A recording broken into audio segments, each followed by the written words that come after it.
ਦਰਸ਼ਕੋ break ਤੋਂ ਬਾਅਦ ਤੁਹਾਡਾ ਸਵਾਗਤ ਹੈ ਜੀ। ਡਾਕਟਰ ਸਾਹਿਬ, ਇਸ਼ੂਜ਼ ਤੋਂ ਬਾਅਦ ਆਪਾਂ ਫੇਸਬੁੱਕ ਮੈਸੇਜ ਪੜਾਂਗੇ, ਕੀ ਕਹਿੰਦੇ ਨੇ ਅੱਜ ਦੇ ਸਾਡੇ ਦੇਖੋ ਮੈਸੇजेस ਬਹੁਤ ਨੇ ਪਰ ਸਮਾਂ ਸਾਡੇ ਕੋਲ ਥੋੜਾ ਹੈ। ਮੈਂ ਅੱਜ ਨਾ ਹੀ ਪੜਾਂਗਾ, ਐਕਨੋਲੇਜ ਕਰਾਂਗਾ ਜੀ ਜਿਨ੍ਹਾਂ ਨੇ ਸਾਨੂੰ ਲਿਖਿਆ ਹੈ। ਵੀਰ ਭੁਪਿੰਦਰ ਸਿੰਘ, ਮਨਜੀਤ ਕੁਮਾਰ, ਸਤਪਾਲ ਸਿੰਘ ਪੁਰੇਵਾਲ, ਸਰਦਾਰ ਹਰਜਿੰਦਰ ਸਿੰਘ ਵੜੈਚ, ਆਸਿਫ ਮੁਹੰਮਦ ਸਦੀਕੀ, ਅਮਨਦੀਪ ਸਿੰਘ, ਜੁਝਾਰ ਵਿਰਕ, ਅਮਰੀਕ ਸਿੰਘ ਸਿੰਦਰ, ਭੁਪਿੰਦਰ ਸਿੰਘ, ਕਾਸਿਮ ਘੁੰਮਣ, ਜਸਪ੍ਰੀਤ ਸਿੰਘ ਜੱਸੀ ਧਨੋਆ, ਜੀਤਾ ਸੰਦਰ, ਹਰਜਿੰਦਰ ਸਿੰਘ ਵੜੈਚ ਦੁਬਾਰਾ, JS ਪੰਡਾਲ, ਮਲਕੀਤ ਸਿੰਘ, ਗੁਰਮੀਤ ਸਿੰਘ, ਬਹਾਦਰ ਸਿੰਘ ਖਾਲਸਾ। ਅਸੀਂ ਇਹਨਾਂ ਸਾਰੇ ਵੀਰਾਂ ਦਾ ਸ਼ੁਕਰੀਆ ਅਦਾ ਕਰਦੇ ਜੀ। ਡਾਕਟਰ ਸਾਹਿਬ, ਸਾਡੇ ਕੋਲ ਫੇਸਬੁੱਕ ਮੈਸੇਜ ਆਇਆ ਹੈ ਜੁਨੈਦ ਹਸਨ ਜੀ ਦਾ, UAE ਤੋਂ। ਇਹ ਲਿਖਦੇ ਹਨ, ਅਸਲਾਮ ਵਾਲੇਕੁਮ ਡਾਕਟਰ ਸਾਹਿਬ। ਵਾਲੇਕੁਮ ਸਲਾਮ। ਕੀ ਨਾਮ? ਮੈਂ ਜੁਨੈਦ ਹਸਨ ਜੀ। ਕਿੱਥੋਂ ਨੇ?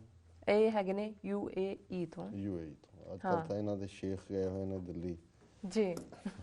ਇਹ ਲਿਖਦੇ ਹਨ, ਮੈਂ ਹੁਣੇ ਤੁਹਾਡਾ ਪ੍ਰੋਗਰਾਮ ਸੱਚੋ ਸੱਚ ਦੇਖ ਕੇ ਹਟਿਆ ਹਾਂ।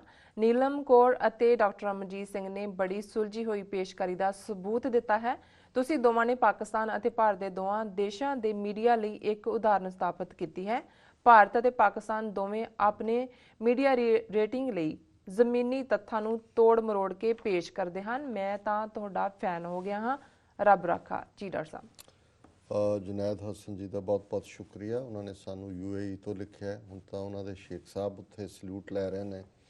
ਦੂਸਰਾ, ਪਰ ਸਾਨੂੰ ਖੁਸ਼ੀ ਹੈ ਕਿ ਸਾਨੂੰ ਪਿਆਰ ਕਰਨ ਵਾਲੇ, ਕਿਉਂਕਿ ਜਿਹੜੇ ਵੀ ਸੱਚ ਹੱਕ ਇਨਸਾਫ ਨੂੰ ਪਿਆਰ ਕਰਦੇ ਨੇ, ਉਹ ਦੁਨੀਆ 'ਚ ਕਿਤੇ ਵੀ ਬੈਠੇ ਨੇ, ਉਹਨਾਂ ਨੂੰ ਸਾਡਾ ਕੇਸ ਜਾਂ ਜਿਵੇਂ ਅਸੀਂ ਇਹੀ ਨਹੀਂ ਵੀ ਆਪਣੇ ਨਾਲ ਸਾਡੇ ਨਾਲ ਕੀ ਹੋ ਰਿਹਾ ਹੈ, ਅਸੀਂ ਹਮੇਸ਼ਾ ਹੀ ਜਿੱਥੇ ਵੀ ਦੁਨੀਆ ਦੇ ਵਿੱਚ ਕਿਤੇ ਧੱਕਾ ਹੁੰਦਾ ਹੈ, ਅਸੀਂ ਹਮੇਸ਼ਾ ਹੀ ਆਵਾਜ਼ ਬੁਲੰਦ ਕਰਦੇ ਹਾਂ। ਉਹਨਾਂ ਨੂੰ ਸਾਡਾ ਪ੍ਰੋਗਰਾਮ ਪਸੰਦ ਹੈ, ਸਾਨੂੰ ਉਹਨਾਂ ਨੇ ਇੱਕ ਕ੍ਰੈਡੀਬਲ ਮੀਡੀਆ ਦੇ ਤੌਰ 'ਤੇ ਜਾਣਿਆ। ਅਸੀਂ ਹਮੇਸ਼ਾ ਕੋਸ਼ਿਸ਼ ਕਰਦੇ ਹਾਂ ਕਿ ਜਦੋਂ ਅਸੀਂ ਇਸ ਨੂੰ ਸੱਚੋ ਸੱਚ ਦੇ ਨਾਂ ਨਾਲ ਇਸ ਦੀ ਸ਼ੁਰੂਆਤ ਲਗਭਗ 4 ਸਾਲ ਪਹਿਲਾਂ ਕੀਤੀ ਤੇ ਫਿਰ ਸਾਡੇ ਸਾਹਮਣੇ ਸੀ ਕਿ ਸੱਚ ਪੁਰਾਣਾ ਨਾ ਥੀਏ, ਕਿ ਸੱਚ ਕਦੇ ਪੁਰਾਣਾ ਨਹੀਂ ਹੁੰਦਾ। ਸਾਡੇ ਸਾਹਮਣੇ ਬਾਬਾ ਨਾਨਕ ਦਾ ਇਹ ਆਦੇਸ਼, ਉਹਨਾਂ ਦਾ ਹੁਕਮ ਫਰਮਾਨ ਸੀ, ਸੱਚ ਕੀ ਬਾਣੀ ਨਾਨਕ ਆਖੇ, ਸੱਚ ਸੁਣਾਏ ਸੀ ਸੱਚ ਕੀ ਬੇਲਾ। ਕਿ ਗੁਰੂ ਨਾਨਕ ਸਾਹਿਬ ਕਹਿੰਦੇ ਨੇ ਕਿ ਭਾਈ ਸੱਚ ਦੀ ਮੈਂ ਗੱਲ ਕਹਿ ਰਿਹਾ ਤੇ ਉਦੋਂ ਕਹਿ ਰਿਹਾ ਜਦੋਂ ਸੱਚ ਸੁਣਾਉਣ ਦਾ ਵੇਲਾ।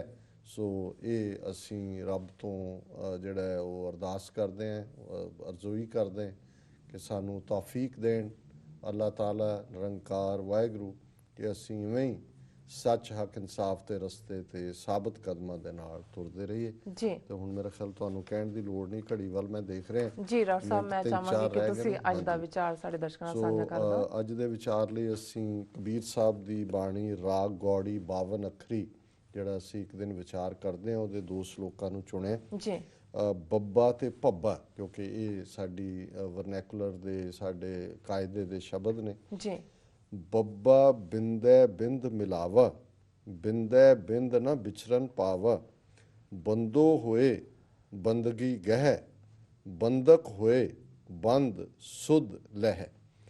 ਕਿ ਬੱਬਾ ਅੱਖਰ ਸਾਨੂੰ ਇਹ ਸਿਖਾਉਂਦਾ ਹੈ ਕਿ ਬਿੰਦੈ ਬਿੰਦ ਮਿਲਾਵਾ, ਜਿਵੇਂ ਜਦੋਂ ਪਾਣੀ ਦੇ ਵਿੱਚ ਪਾਣੀ ਮਿਲ ਜਾਂਦਾ ਹੈ, ਪਾਣੀ ਭਾਵੇਂ ਇੱਕ ਕੱਪ ਦੇ ਵਿੱਚ ਹੈ, ਤੁਸੀਂ ਗਲਾਸ 'ਚੋਂ ਕੱਪ 'ਚ ਪਾ ਦਿਓ, ਕੱਪ 'ਚੋਂ ਗਲਾਸ 'ਚ ਪਾ ਦਿਓ, ਟੱਬ 'ਚ ਪਾ ਦਿਓ, ਪਾਣੀ ਨੇ ਪਾਣੀ ਰਹਿਣਾ, ਇੱਕ ਦੂਸਰੇ ਨਾਲ ਮਿਲ ਜਾਂਦਾ ਹੈ। ਵੀ ਜਿਵੇਂ ਪਾਣੀ ਦੀ ਬੂੰਦ ਪਾਣੀ ਨਾਲ ਬਿੰਦ ਪਾਣੀ ਦੀ ਬੂੰਦ ਮਿਲ ਜਾਂਦੇ ਨੇ, ਬਿੰਦੈ ਬਿੰਦ ਨਾ ਵਿਚਰਨ ਪਾਵਾ। ਇੱਕ ਵਾਰੀ ਪਾਣੀ ਜਦੋਂ ਮਿਲ ਜਾਂਦਾ ਫਿਰ ਤੁਸੀਂ ਕਹੋ ਜੀ ਮੇਰੇ ਵਾਲਾ ਪਾਣੀ ਕਿੱਥੇ ਗਿਆ, ਉਹਨੂੰ ਅੱਡ ਕਰੋ, ਨਹੀਂ, ਉਹ ਸਾਰਾ ਹੀ ਪਾਣੀ ਦਾ ਹਿੱਸਾ ਬਣ ਜਾਂਦਾ ਹੈ। ਇਸੇ ਤਰ੍ਹਾਂ ਜਦੋਂ ਤੁਸੀਂ ਰੱਬ ਦੀ ਬੰਦਗੀ ਦੇ ਨਾਲ, ਰੱਬ ਦੇ ਨਾਲ ਜੁੜਦੇ ਹੋ, ਬੰਦੋ ਹੋਏ ਬੰਦਗੀ ਗਹਿ, ਕਿਉਂਕਿ ਬੰਦਗੀ ਸ਼ਬਦ ਹੀ ਕਿ ਤੁਸੀਂ ਰੱਬ ਦੇ ਬੰਦੇ ਹੋਣੇ ਜੀ। ਰੱਬ ਦਾ ਬੰਦਾ ਕੀ ਹੈ? ਰੱਬ ਦਾ ਗੁਲਾਮ ਹੈ, ਜਿਵੇਂ ਰੱਬ ਕਹਿੰਦਾ ਹੈ। ਔਰ ਇਸਲਾਮ ਔਰ ਸਿੱਖੀ ਦੇ ਵਿੱਚ ਇਹ 2 ਚੀਜ਼ਾਂ ਬੜੀਆਂ ਸਟਰੋਂਗਲੀ ਸਿਮਿਲਰ ਨੇ ਕਿ ਭਾਈ ਬੰਦਾ, ਜਿਵੇਂ ਸਾਨੂੰ ਇਹ ਸਿਖਾਇਆ ਕਿ ਮਨਮੁਖ ਹੋਏ ਬੰਦੇ ਦਾ ਬੰਦਾ।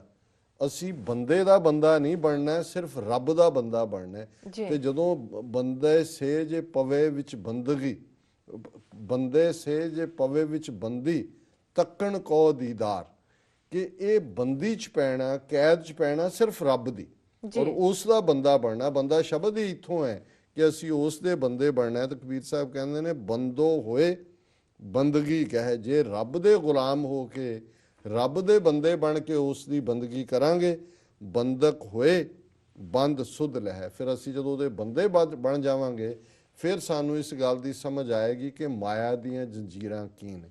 ਬੰਦ ਸੁਧ ਇਹ ਹੈ ਵੀ ਇਹ ਚੇਤਨਾ ਹੋਏਗੀ, ਮਾਇਆ ਦੀ ਜੰਜੀਰਾਂ ਦੀ ਸਮਝ ਹੋਏਗੀ।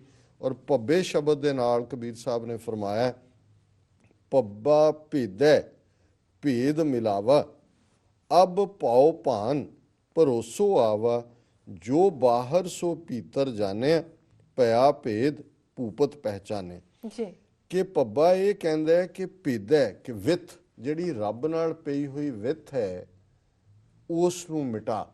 ਪੱਬਾ ਭੇਦੈ ਮਿਟੇਗੀ ਕਿਵੇਂ? ਭੇਦ ਮਿਲਾਵਾ, ਕਿ ਇਸ ਨਾਲ ਨੂੰ ਵਿੰਨ ਕੇ, ਇਸ ਵਿੱਥ ਨੂੰ ਵਿੰਨ ਕੇ, ਤੋੜ ਕੇ ਉਸ ਦੇ ਨਾਲ ਮਿਲਾਪ ਹੋਏ।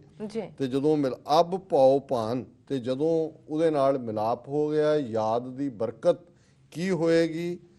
ਅਬ ਪਾਉ ਭਾਨ, ਫਿਰ ਇਹ ਡਰ ਜਿਹੜਾ ਹੈ, ਭਾਨ ਕਹਿੰਦੇ ਨੇ ਭੱਜਣਾ, ਭੰਨਣਾ, ਉਹ ਭੱਜ ਜਾਏਗਾ। ਭਰੋਸੋ ਆਵਾ, ਤੁਹਾਡੇ ਅੰਦਰ ਇੱਕ ਭਰੋਸਾ ਪੈਦਾ ਹੋਏਗਾ।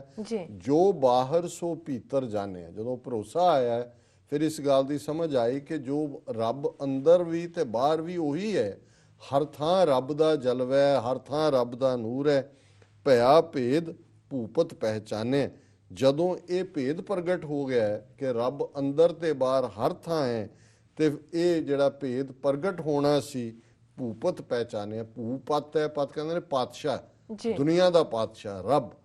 ਕਿ ਫਿਰ ਇਸ ਦੁਨੀਆ ਦੇ ਪਾਤਸ਼ਾਹ, ਬਾਦਸ਼ਾਹਾਂ ਦੇ ਬਾਦਸ਼ਾਹ, ਉਸ ਅੱਲਾਹ ਤਾਲਾ ਰੱਬ ਵਾਹਿਗੁਰੂ ਦੀ ਜਿਹੜੀ ਹੈ ਉਹ ਸਮਝ ਆ ਜਾਂਦੀ ਹੈ। ਸੋ ਇਹ ਅੱਜ ਦਾ ਵਿਚਾਰ ਹੈ। ਜੀ ਡਾਕਟਰ ਸਾਹਿਬ, ਤੁਹਾਡਾ ਬਹੁਤ ਬਹੁਤ ਸ਼ੁਕਰੀਆ। ਤੁਸੀਂ ਅੱਜ ਦਾ ਵਿਚਾਰ ਸਾਡੇ ਦਰਸ਼ਕਾਂ ਨਾਲ ਸਾਂਝਾ ਕੀਤਾ। ਇਸ ਨਾਲ ਆਪਣੇ ਵਿਊਅਰਸ ਕੋਲ ਲੈਣੀ ਇਜਾਜ਼ਤ। ਵਿਊਅਰਸ, ਸਾਡੇ ਪ੍ਰੋਗਰਾਮ ਦਾ ਸਮਾਂ ਇੱਥੇ ਸਮਾਪਤ ਹੁੰਦਾ। ਤੁਸੀਂ ਆਪਣੀ ਰਾਏ ਤੇ ਸੁਝਾਅ ਸਾਨੂੰ ਭੇਜਣਾ ਭੁੱਲਣਾ।